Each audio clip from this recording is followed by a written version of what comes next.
welcome to today's episode of Unlocked Radio, right here on Morning Show Central Radio Network. I'm your host, Chip. And I'm Rio. Looking a lot more lively this week. Yep.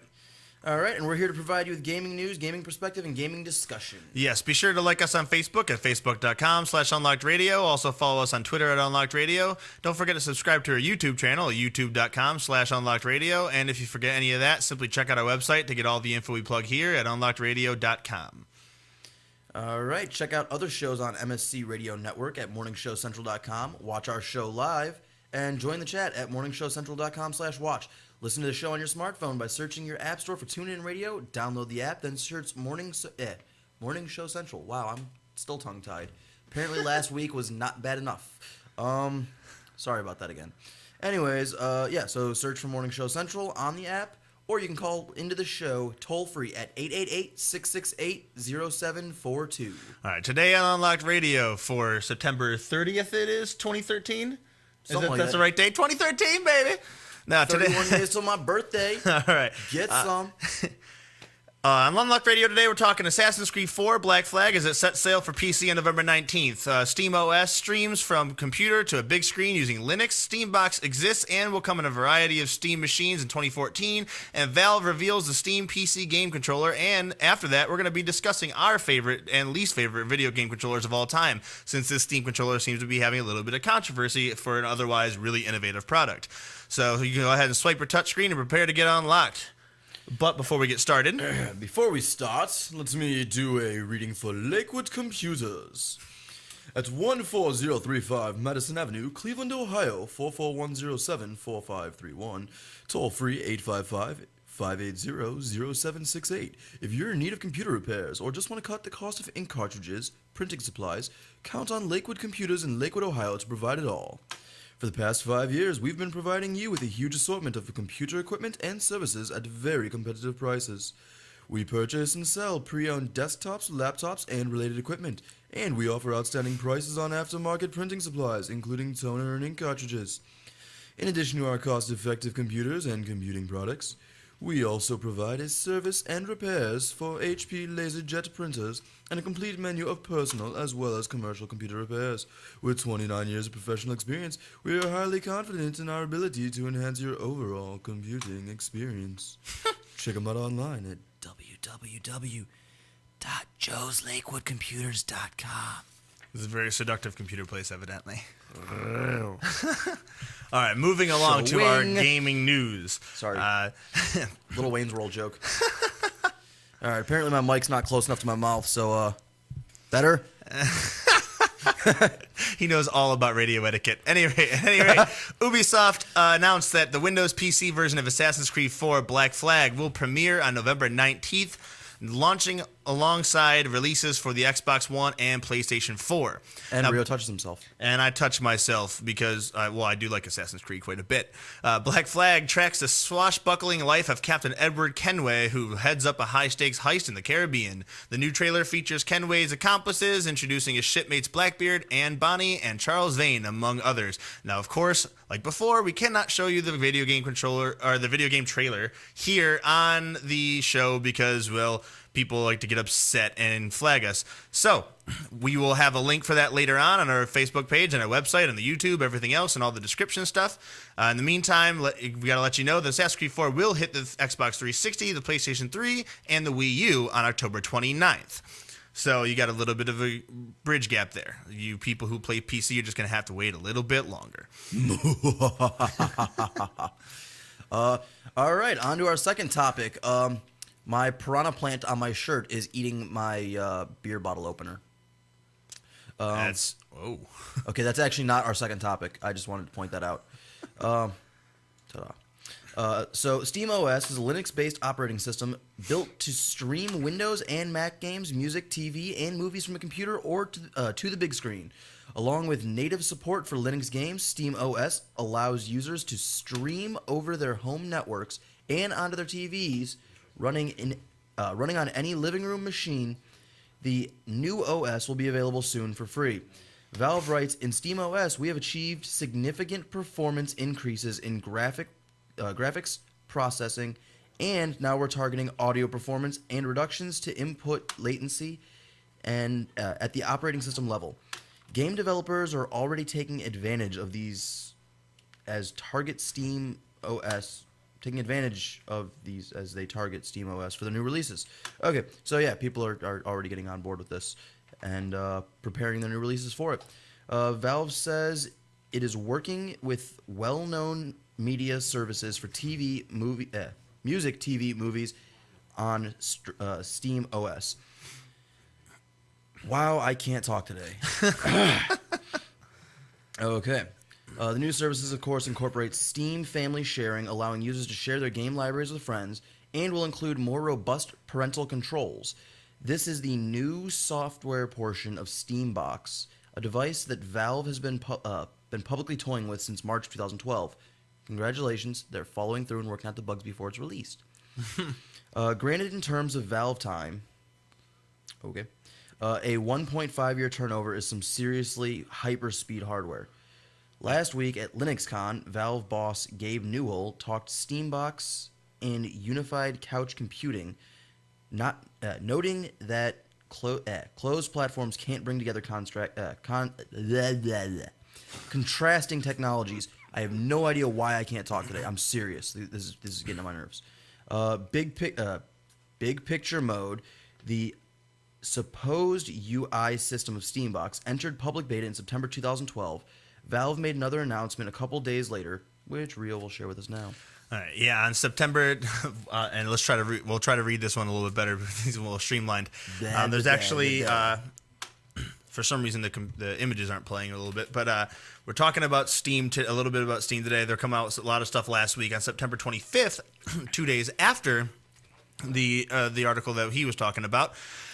Valve released the Steam box and under the name Steam Machines. These boxes evidently will come out in multiple forms for different manufacturers for 2014, but all Steam machines will run Steam OS. First, Valve is sending out 300 prototype boxes to Steam users free for testing purposes. Now, Valve writes that, quote, "Entertainment is not a one-size-fits-all world. We want you to be able to choose the hardware that makes sense for you, so we are working with multiple partners to bring a variety of Steam gaming machines to market during 2014, all of them running Steam OS." Which is a pretty good idea. So you no longer have to just pick and choose. You can do it on whatever you want or something you may already have. Valve announced SteamOS last Monday. Unfortunately, our show had already ended by that point. SteamOS is a Linux-based operating system designed to play Linux games and stream Windows and Mac games, along with other media, from a computer to the big screen. SteamOS streams over a user's home network and onto a TV using any living room machine, as Valve put it, and any machine includes the Steam machines. Now, Steam's big picture, the UI portion of a living room gaming system, entered public beta in September of 2012. Now, as Chip said before, it takes quite some time for Valve to really get anything off its feet. Like Half-Life games take forever to come out. They still haven't ever released a third one, even though people complain about it all the time. Anything they do really takes, for some reason, years, and I don't know why. Quit while you're ahead. But right now they're doing something pretty innovative. Valve founder Gabe Newell has been pitching the Steam box in everything but name as a device to unify mobile, desktop, and living room technologies, all possible with a Linux backbone. Now, on Monday, Valve announced that hundreds of games, or last Monday actually, they announced hundreds of games are already running in native Linux on SteamOS, and AAA titles are making their way to SteamOS in 2014. Valve's final announcement made on Friday was the controller, and that's a big part of what we're talking about today. Chip has more on that story. All right, so since today is our controller-based episode, I feel like Rio and I probably should have gone a little more in depth on what we were going over, because it seemed like you reiterated a lot. But anyways, so Valve has released a new controller optimized for Steam and Steam Machine devices, concluding last week's string of announcements aimed at bridging the gap between PC gaming and living room. The peripheral as some people like to pronounce it, but it is peripheral, will support the full catalog of Steam games released to date, and will include legacy support for older titles that lack controller support. Contrasting traditional gamepads, Valve's peripheral uses 2 trackpads rather than the usual dual analog setup common to consoles. Balancing the lack of physical sticks, Valve controllers use haptic feedback, allowing precise control over frequency, amplitude, and direction of movement. Ooh. Mm-hmm. Ultimate control. Sounds good to me. Anyways, the controller additionally features a touch-enabled software with high-resolution screen. The screen will also be clicked as a can also be clicked as a button. When players tap on the touch screen, it displays overlays on top of the game itself, eliminating the need to look down at the controller during gameplay. According to Valve, the screen allows an infinite number of discrete actions to be made available to the player without requiring an infinite number of physical buttons. We'll talk about that later. Valve's peripheral announcement follows up the recent unveiling of the SteamOS, a dedicated Linux-based operating system capable of streaming Windows and Mac games from Steam to a user's television. Valve later revealed that its Steam Machine's hardware lineup would incorporate SteamOS, noting as part of the beta sign-up and pre-production units are bundled with a unique controller. Yeah, so we obviously the Steam controller is they got a lot of shit going on with it. Here's an actual image of it on the screen. You can see on the screen, it's got quite a bit going on with it. Actually, if you look at it here, there's all sorts of different buttons. There's these two round pads that go instead of a joystick, which is kind of strange. But it has an outer ring, an inner ring, and a center. There's also a couple of other things for like the touchscreen has 4 corner buttons that are the screen itself. You can push in the controller or push in the screen while also using it as a touch screen, which I'm not entirely sure how that's going to work out, because aren't you going to smudge it or maybe break the screen if you're pushing in, especially in the middle of like hardcore gaming? Who knows what's going to happen with that? Luckily for us, Steam has a lot of experience with gaming and a lot of experience with gamers, so there's a really good chance they're going to reinforce the screen. Yeah.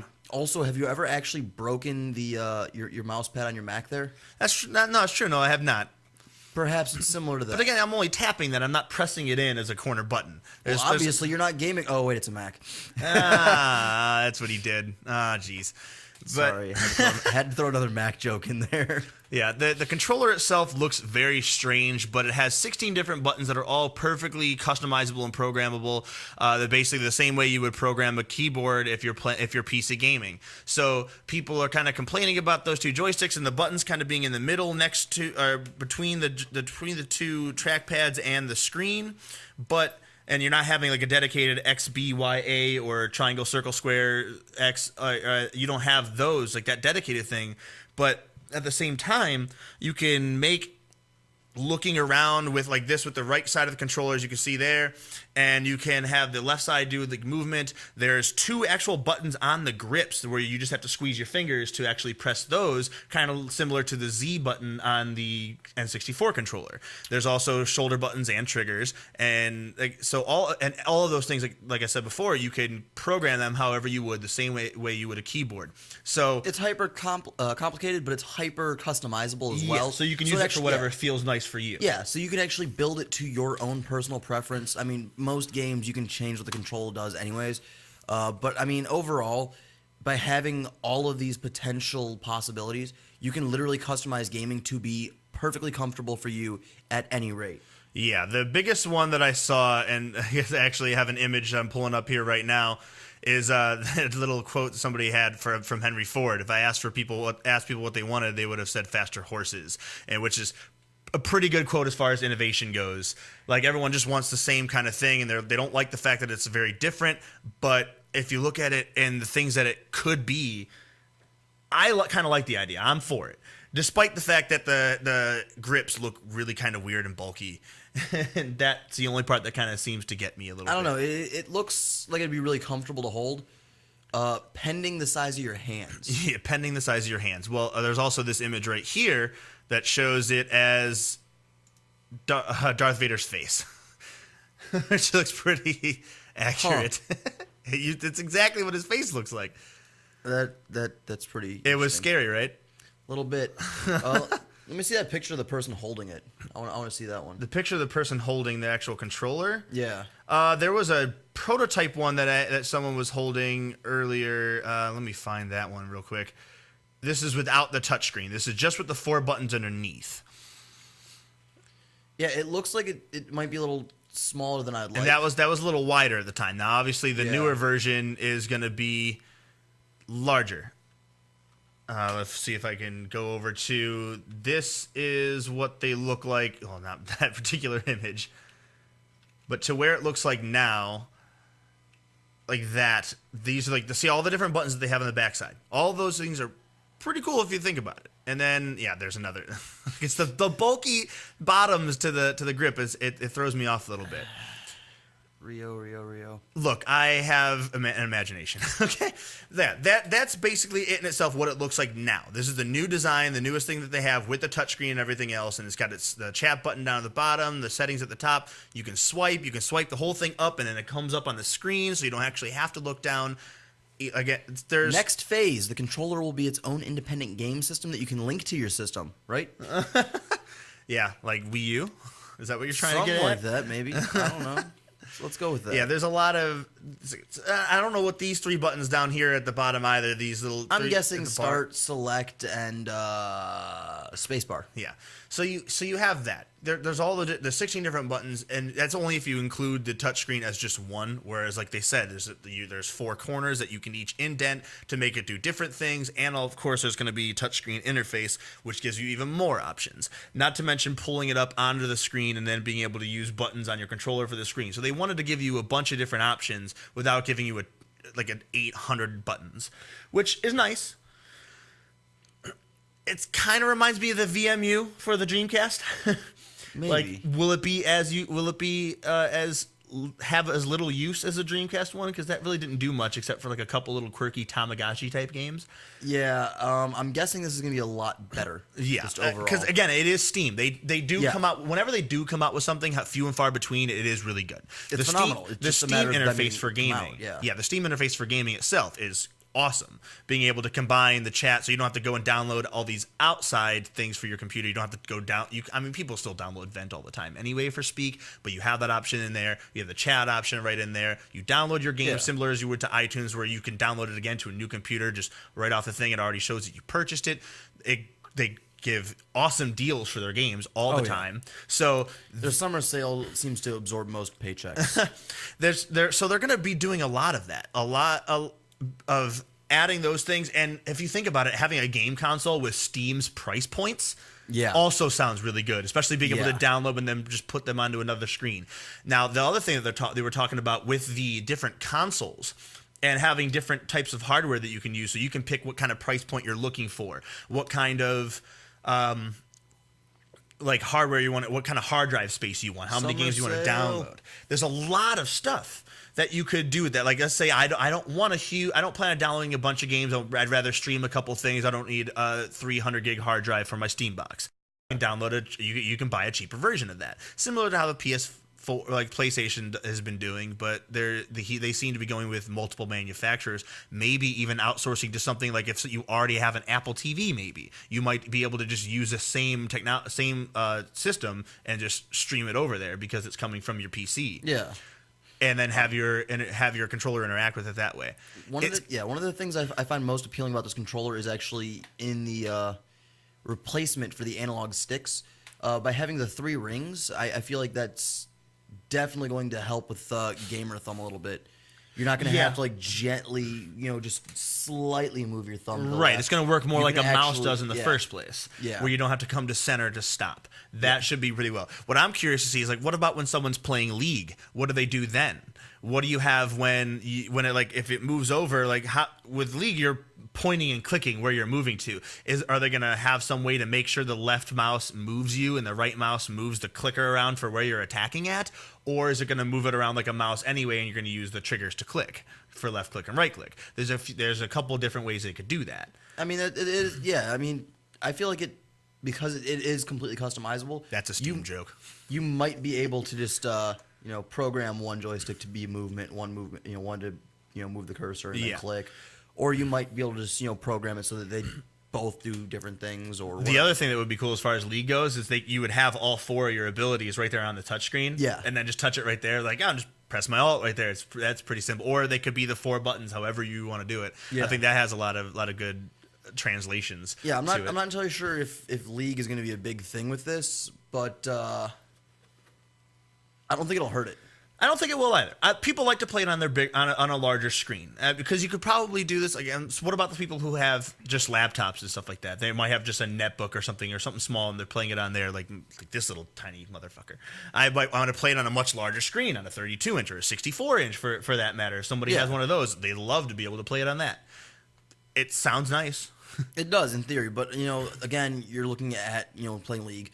You're looking mostly at your map. If your map's not changing, just the size of things, then you have an issue. Another issue that I think might be a problem is people have gotten so accustomed to using the keyboard and the mouse. I think it might be difficult for people to convert over to using a controller to do it. Granted, I do think it will become extremely popular, especially in tournament play, once it's actually once people have gotten used to it and gotten the hang of it, because now you can play all of your games on a single controller instead of bouncing back and forth. Like, oh, hey, Halo's only for Xbox, but, example, Prototype is only for PlayStation. Right. So, you can bounce back and, you have to bounce back and forth with systems. Yeah, that's the big thing about PC gaming in the first place, is that you could buy everything.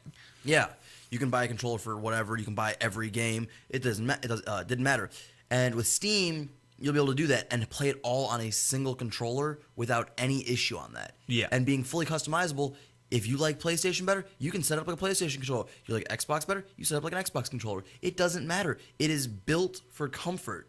Yeah. From what I can tell. The grip, like I said, the giant fat grips at the bottom are, I think, the only thing I don't like about it. That does create an issue. The fact that it's a little bit wider, the fact that I was at first looking at the A, B, X, and Y, or those center buttons near the touchscreen. I'm like, well, you have to reach past the trackpads to get those. But then again, you can program those to be whatever you want. You could technically make the trackpad on the right and up, down, left, right as buttons. They allow you to do that. So you could just use it like you would a normal controller if you were playing a fighting game or something of that nature. You could have it left, middle, right for if you wanted them in a line for A, B, and C. You could like playing Mortal Kombat style. You can do that, which that to me again, huge innovation, and because you can't be like, oh, I don't like the way the buttons are set up. I actually remember like back in the Need for Speed Undergrounds, if you bought them for PlayStation, if you got it for PlayStation 2, there was almost no possible way to customize it at all. You just had to deal with what the control setup was. Whether you liked it or not. Typically I use the default settings anyways on most games. See, I would always change it up a little bit on Xbox, and when somebody would need help because they would see me playing it, like Derek, for example, who has been on our show before talking about League, he was playing it on PlayStation and he was having trouble with a certain spot and certain races, and I was like, all right, well, I'll play it because I'm bored and I have nothing better to do anyway. I'm just over there hanging out. But suddenly I'm just driving around like a drunk lunatic because I can't. The controls are way different, and it was just uncomfortable to me. Yeah, well, the controller in general is always uncomfortable to me. Right. Bouncing back and forth from systems. It's like, all right, I finally got used to my 360. Let me grab my girlfriend's, PS3. It feels awkward. Finally start getting used to that. Go back to my Xbox, and I'm like, ugh. But I don't think the bulk thing on the bottom is going to be an issue because people actually had no problem with the N64, 3 different places to hold. How do you do that one? Yeah. I feel like we're getting into what we're going to be talking about after the break. Yeah. So we're going to probably try to get a little break in here now so that when we can come back, we'll be able to talk about the best, the worst, the weirdest, and the sturdiest game controllers. We're going to go in depth about pretty much everything that we possibly can. Sturdy, you say. Well, while we're on the break, think of some of your favorite and least favorite game controllers and share your opinions with us in the chat. We'd love to have your input on this right after the messages. So we'll go ahead and press pause and go get yourself another bag of Funyuns. You're listening to Unlocked Radio. We'll be back in 10.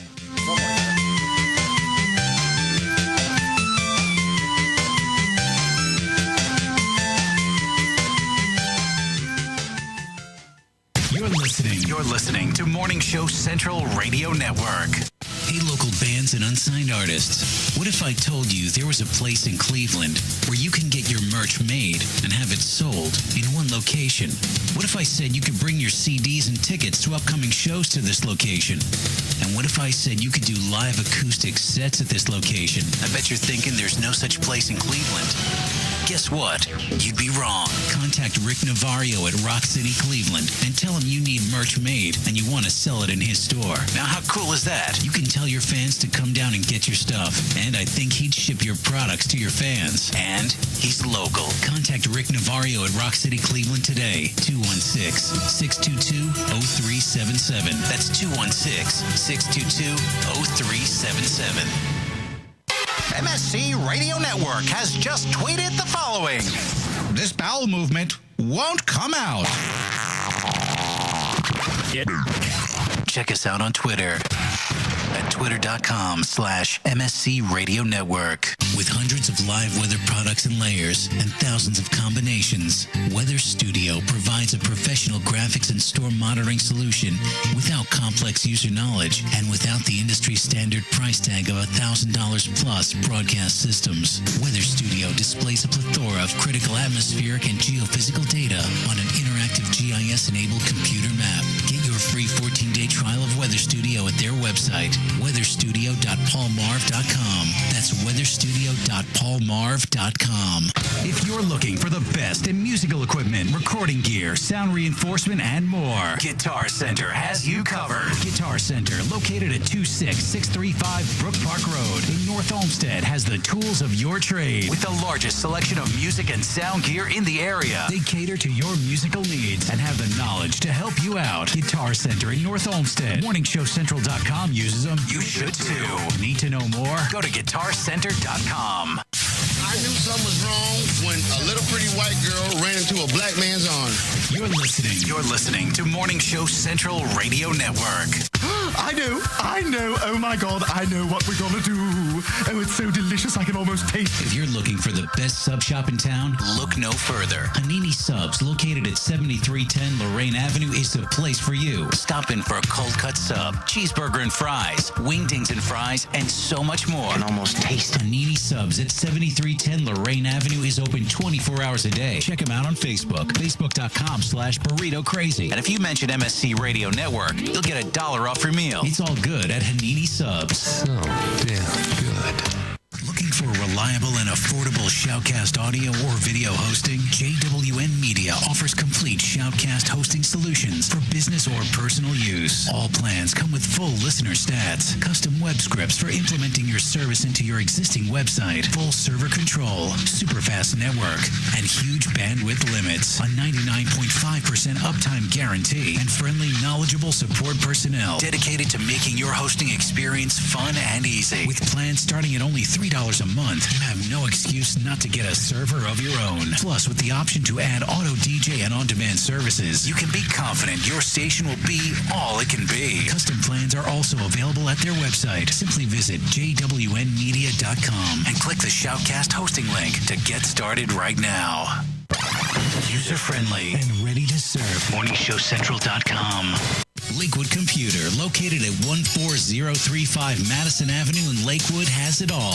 If you're in need of computer repairs or want to cut the cost of ink cartridges and printing supplies, count on Lakewood Computer in Lakewood, Ohio to provide it all. For the past 5 years, Lakewood Computer has been providing you with a huge assortment of computer equipment and services at very competitive prices. Lakewood Computer purchases and sells pre-owned desktops, laptops, and related equipment, and they offer outstanding prices on aftermarket printing supplies, including toner cartridges and ink cartridges. With 29 years of professional experience, Lakewood Computer is highly confident in their ability to enhance your overall computing experience. Check them out online at joeslakewoodcomputer.com. That's joeslakewoodcomputer.com. Or give them a call toll-free, 855-580-0768. That's 855-580-0768. If you have a product or service, let people know about it. Get your message out there and advertise on MSC Radio Network. It's easier than you think, and the whole planet is listening.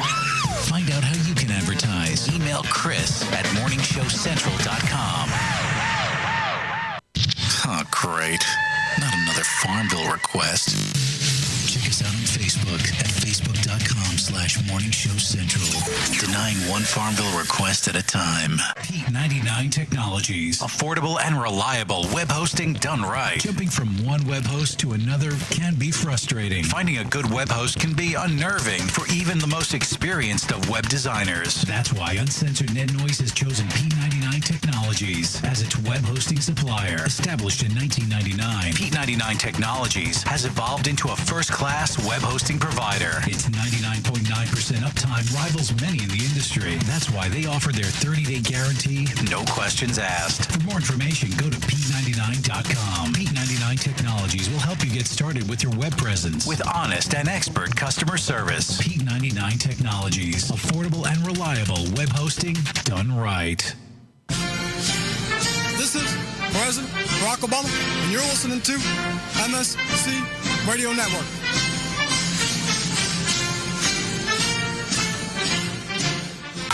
Call the show toll free. 1-888-668-0742. You're listening to Morning Show Central Radio Network on morningshowcentral.com.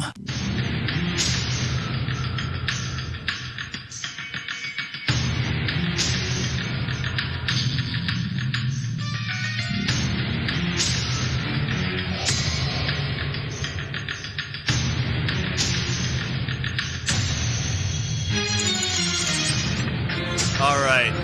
We are back with more Unlocked Radio right here on Morning Show Central Radio Network as Chip fixes his mic. Yeah, I'm having some issues today, apparently.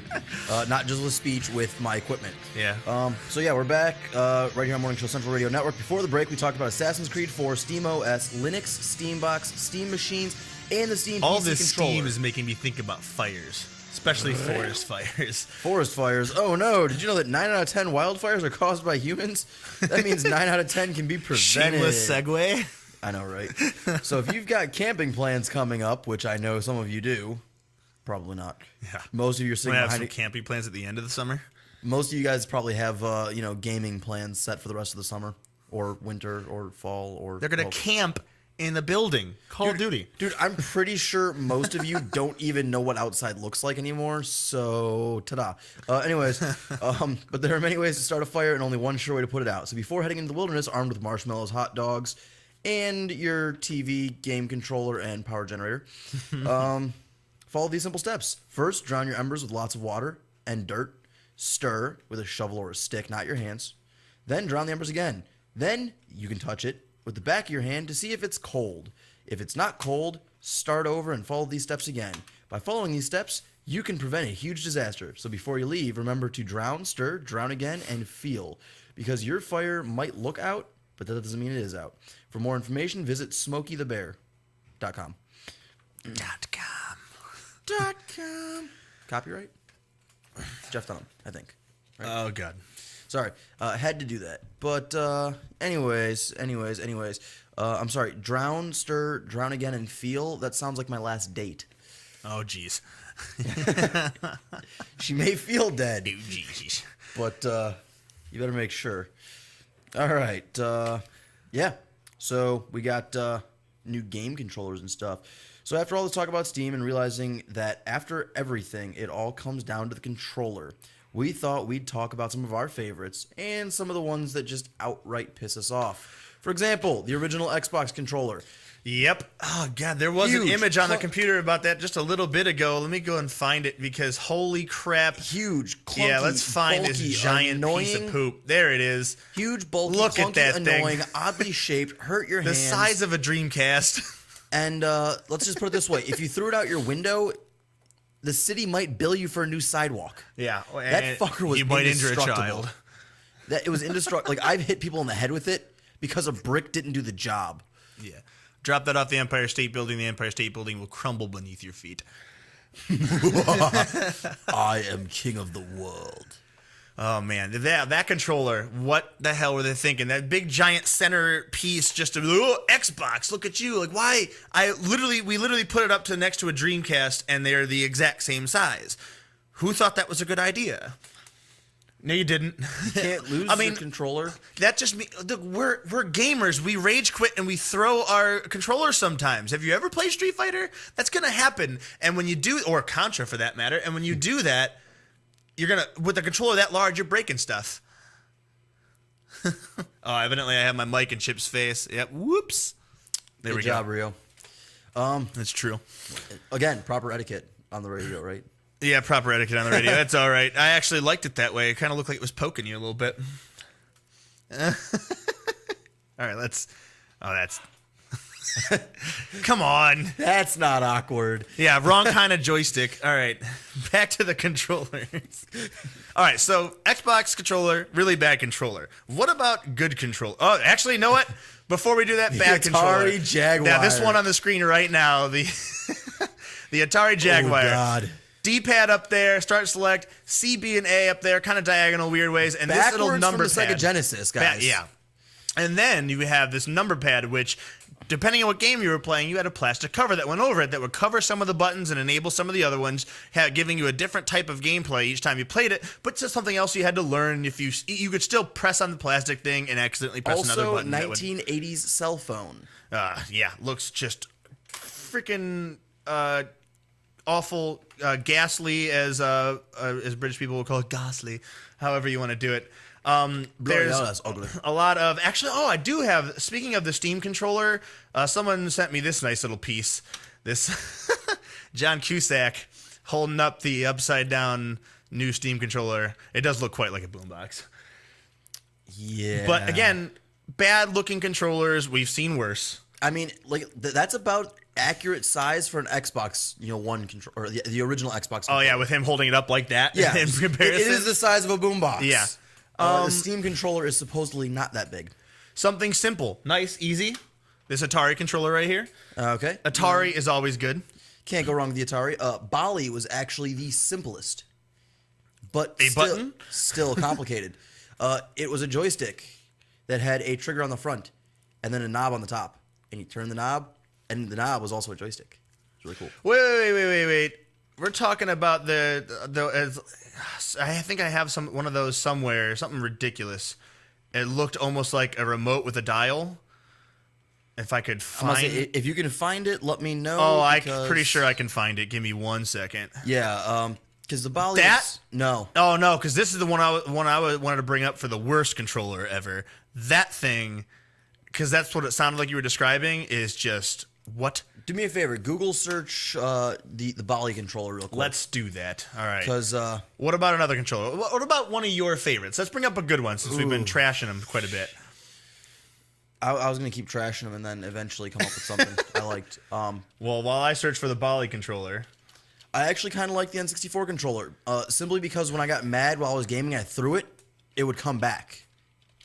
I think they tried to replicate that with PlayStation, because they made the boomerang controller, quote unquote, and well, Bali is evidently shapewear for panties, but yeah, I know that, but so far not seeing anything. What I'm looking for it now. Still haven't seen it. All right, moving on. It's a stick. N64 controller. It's literally a stick. But yeah, N64 controller, not actually my favorite. I like the GameCube controller.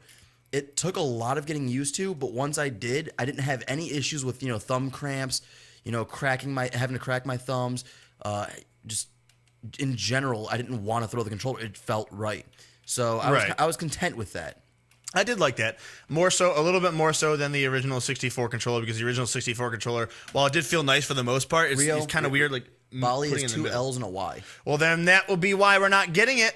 That might. I'm be thinking why. like the fucking. I should have watched you type it in. Foreign place. You probably should have. That sounds like Bali to me. God, whatever.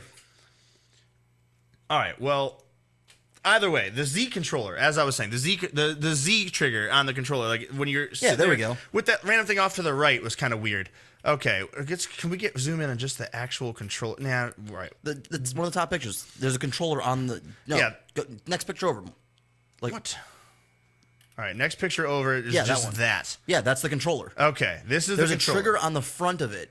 If you hold it in one hand, and a dial. There's a trigger on the front. The dial is a joystick as well as a dial. And that was really cool to me. That was my favorite controller, I think, that I've ever used.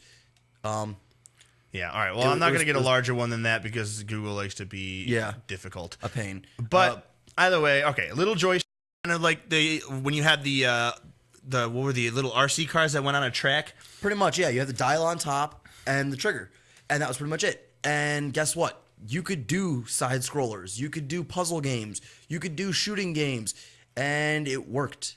It was actually a really, really simple yet complex controller, and I loved it. I loved every minute of playing with that thing. I still have one laying around my house. Two of the controllers are still unopened because that system, had the capability of 4. And my grandma and grandpa bought it for my dad when he was a teenager. So, when TVs first came out.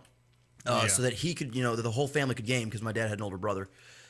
So, everyone wanted to do that. So we have, dad, older brother, grandpa, grandma. Everyone wants to game. 4-player system. All right, looks really cool.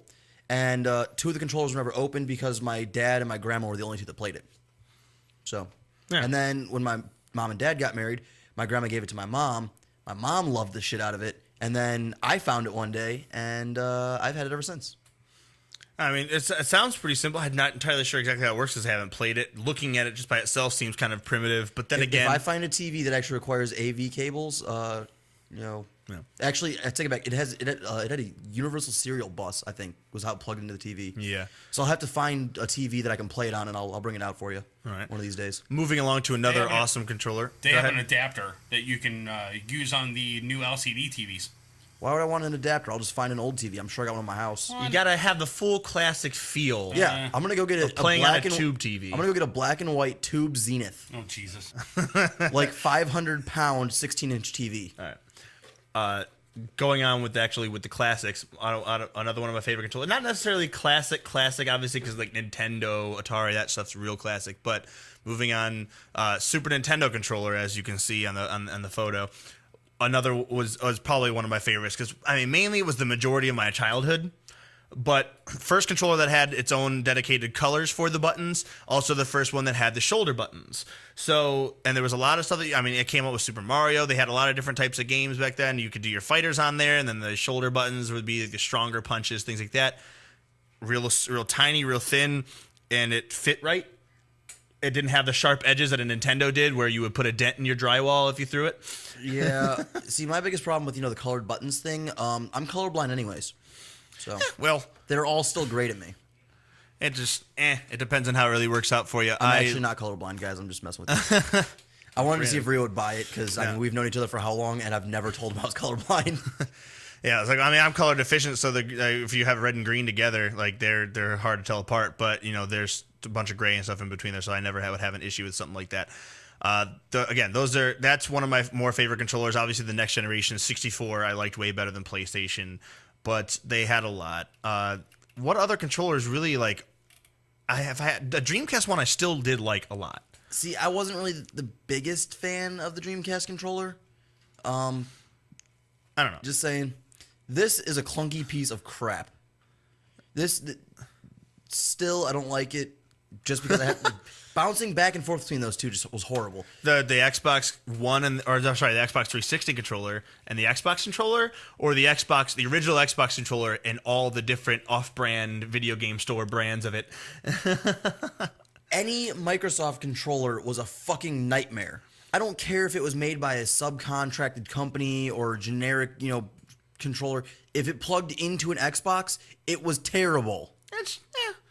I don't know. The 360 one grew on me. Well, that doesn't plug in though. Right, it doesn't plug in. It can, but it doesn't. I like the wired ones anyway for the response times and everything else, and for not having to rebuy batteries or recharge the battery packs and eventually have them go dying on you for no apparent reason when you least expect it. That stuff kind of gets annoying, especially online gaming. I have the rechargeable one that plugs in. Yeah, well, yeah, exactly. You still want it to be plugged in is still optimal. That's still the best choice you could possibly have is to have it plugged in. Yeah. The Wii controller, no thank you. I'm sorry, I can't tell you how many of my friends had to buy new TVs because of Wii. Yeah. Hey, when it first came out, little people were wrist just strap whipping thing, that stuff. yeah. Like everyone's like, oh yeah, digital camera. I don't use the wrist strap. I don't need it. And technically, for a digital camera, you don't. But Wii Tennis, you start getting a little sweaty gaming, and I know a lot of you people do, because trust me, I've played games after some of you, and I've seen what the controller feels like. Yeah. Clammy hands. That's why I wash my hands before I ever even touch a controller, because that stuff bothers me. I wash my hands before and after. Sometimes I'll actually put a paper towel like around. I the am controller. guilty of having sweaty hands on occasion, which I don't understand why. Some reason my palms just get super fucking hot for no apparent reason. I don't know why. Intense gaming, dude. I wash my hands with cold water before I start the controller. Sometimes I'll even use the fingerless gloves if I'm playing a fighting game. So I'm gonna be holding it for a while. I want to keep winning, but fingerless gloves, it'll slide out of my hand, so I can't do that. I will wear latex gloves to play games if I'm using someone else's controller, because I do. So you can strangle them without fingerprints if they beat you. Someone's on to me. Oh yeah, sorry about that. Oops, you didn't hear anything here. You didn't hear any of that. No. All right, we go with the Wii controller.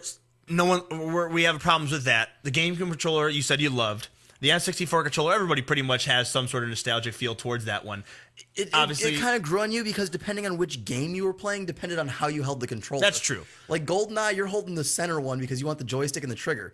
But like racing games or, if you play the wrestling games, WCW versus NWO, which is huge back then, you use the D-pad. You hold off on the right. You're holding off, all the way to the far left and the far right, and you're playing the D-pad that way. There was one racing game where, for some stupid reason, it was D-pad joystick. So it's like far left and middle. And that That's just felt strange. That one felt awkward to me because I was so used to my left hand moving. Yeah, you figure the right should always be there on the right with all the buttons. That's another one of the things that I like about the new Steam controller is the fact that you don't have the buttons aren't necessarily there. You could have the buttons on the left if you really wanted to go full on Southpaw and have all your buttons on the left. If that's something that there was an old Xbox controller that I had that the center that had the there was the two joysticks and then the D-pad, all three of which you could screw them to the left and pop them off and then interchange them however you saw fit. And the electronics, the type of magnets that each of them used, made it so that if you put it on the right, it would still act as if it was the joystick. It wouldn't be doing buttons with the joystick. It would work as a joystick and you had the buttons on the left, and they allowed you to pick and switch that way, which is kind of cool, but at the same time, kind of weird. Yeah, what if you lose really it? Weird. Yeah, that seems really weird actually now that I think about it. But yeah, we don't have to worry about the Steam controller because guess what? It doesn't detach. Everything's just there, and you program it how you want it to be programmed. It's very different. But then again, like when we were talking about the N64 controller, the GameCube controller, and then the Wii, which some people do like, some people don't. The thing is that Nintendo has always gone with take that risk, make something innovative. Their controllers seem to be vastly different from one to the next to the next. N64, it was designed so that you could go back and forth between different gaming styles. Yeah. Like, they wanted to have that arcade first-person shooter. Okay, and now I'm going into wrestling, so I move my hand over one spot. All right, going into a racing game, move over to the middle again. All right, so now it's like a completely different thing for each game, so you didn't have to worry about getting controls mixed up. Then you move into the GameCube controller, which was designed ergonomically, basically. Yeah, it fit real comfortable. It was designed as awkward and creepy as it looked. It was designed for comfort and extended play. The Wii controller was designed for its motion capture abilities, and it went off of that, and it did well. Everyone loved it at first. Then it's like, a lot of these games, you have to plug the other part in, and now you have a cord in the middle, and it's just like, I can jump rope. Yeah, there's certain ones like that. There's that the nunchuck and the having the fact that like it has motion sensing, so therefore you can technically do like gun games, duck hunt style things without having to buy a separate peripheral was good in theory. But then of course everyone wanted a light gun anyway. We missed the light guns. Those kind of games were fun. Time Crisis is one of my favorite games. Now they have the gun that you snap the controller into. They have the guitar that you snap the controller into. It doesn't change the fact that their motion sensing ability is awful when it comes to shit. You can't. It's not good for accuracy in that manner. Well, you can't use light guns the same way you use anyways. But like I said, we're talking about all sorts of different types of Nintendo controllers. Then you go over to Sony. What do they do? If it ain't broke, don't fix it. That's all they got. It's the same thing over and over again. And you know what? It works. And it actually they just make the rumble more powerful. I was actually hanging out with my girlfriend and her older brother today, and they're both huge PlayStation fans, and I don't quite understand it. But they're both really looking forward to the PlayStation 4 just because they don't have to change controller. Yeah, that's true. No matter what system it is, they already know that they're already used to the feel of the controller. They can bounce back and forth, generations on the same, company's products, and they don't feel awkward like us, Microsoft people. Yeah.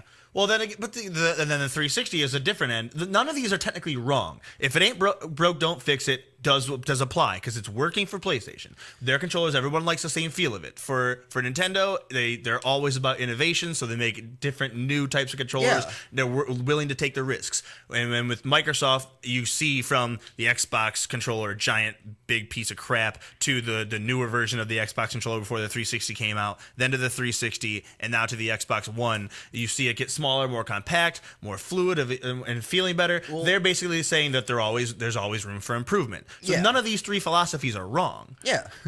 You have your change, your stead, and your improvement. So, I mean, like, honestly, I like Nintendo's approach better just because they're changing the game style. They're changing the way you play Nintendo products.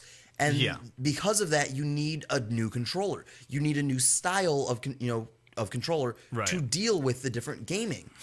You can't just go like, all right, first-person shooter, I got my gun out. All right, racing game, I got my gun out. No, it doesn't work that way. Right. So, if whatever you're targeting towards. And do you really want to pay $50 for each different type of game on a new peripheral, a new type of controller? Exactly. Like steering wheel, and then a gun, and then. Now you're buying a racing game, you need to buy your steering wheel and pedals. All right, so now you're buying a fighting game. Now you need to buy your control pad. All right, now you're buying a shooting game. Buy your gun. No, because you're buying the game. Why are you buying the peripheral? Now, Nintendo gives you the option to buy it. It's not needed. They find, especially now with the Wii, they find a way to make it work if you just have the nunchuck and the thing. Yeah, like you can do it with just the controller and the nunchuck, but you don't need the peripherals. However, they do add comfort, and they sell them in bundles where you can buy the entire sports pack, where you get a hockey stick, a golf club, a tennis racket. I think they had a bowling ball. I'm just going to hide behind my mic. Again, I'm pretty sure the bowling ball did not work well. Probably not. I don't want to have to let go of a controller. That's a pretty big issue. Well, I mean, you still have your wrist strap, and that was the big issue in the first place. It's like the ball in a cup. With the best controller of all time. I'm just trying to get the controller back in my head. What? Stop that. Yeah, but no. I mean, bottom line is, the reason why we decided it was important to have a conversation about video game controllers just is because it all comes down to that is how you play the game is with a particular controller. That yes, it doesn't matter how good the control, or it doesn't matter how good the game is. If the controller doesn't work, you can't play it. You can't play it. Example, like I said, if you're trying to use a light gun to play a racing game, you're gonna die. Yeah, actually, it's been tried. We've also done a really bad thing. Really, really bad thing. We tried to play Mortal Kombat with DDR dance mat. That was probably one of the most difficult things I've ever done in my entire life. I'm trying so hard not to laugh at you. But to be honest, we wanted to see how it would work. To be honest, I actually tried playing Fable with the Guitar Hero guitar because I couldn't find my controller. I did play against Derek with using the Rock Band drum set for playing Dead or Alive. Oh, God. That another, also difficult. But there's certain, obviously those peripherals aren't going to interchange, and they're not meant to. I mean, they can. It's just interesting. Yeah, and then like the Jaguar, obviously you cannot just take one base thing with a bunch of bullcrap on it and then slide a little cover over it. You need some sort of innovation that helps out, allowing you to do as many things as possible without ruining the experience for you entirely. Yeah. And like I said, the new Steam controller is doing a pretty good job of that. The new Xbox One controller is probably making me lean towards it because I like the sleek design of it. For the people who play PlayStation and plan on getting the PS4, they don't have anything new to get used to. All of these are pretty good in their own right. Jaguar obviously had an awful design, so it died. I honestly think the things with the horrible controller designs are the ones that die. It doesn't have to do with the games themselves. Well, because Nintendo has put out some pretty bad games in the last 10 years. Well, you got to think. But all right, so the Dreamcast didn't do as well as it should have, if you ask me. I feel like it could have done a lot better. And I really do feel like that was partially due to the controller. That's true. Because with the memory units and everything else, they tried too hard. The way the memory unit was, the way, the little screen, kind of like a gigapet thing that you take with you for your games. The cord coming out of the bottom. That was all really good, but it didn't quite... It was too ahead of its time. Yeah, all right, we're just about out of time, so I'd like to thank you all for watching today's episode of Unlocked Radio, and I want to thank my co-host Chip for holding down the fort last week while I was away. I forgot to mention that. I want to thank you for actually coming back and not running scared of me talking.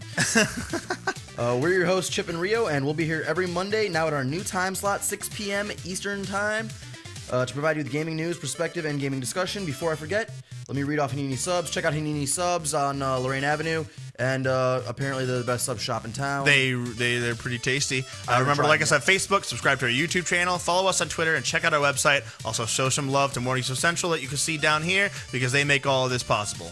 Rio thinks we're going to drink right now. We're not going to drink right now. We'll drink later. We're going to get food first. But Smedley's tonight. If you guys want to meet the host of your favorite radio show, come and meet us down there. Shameless self-promotion. Don't think I'm above that. Have a good night, guys.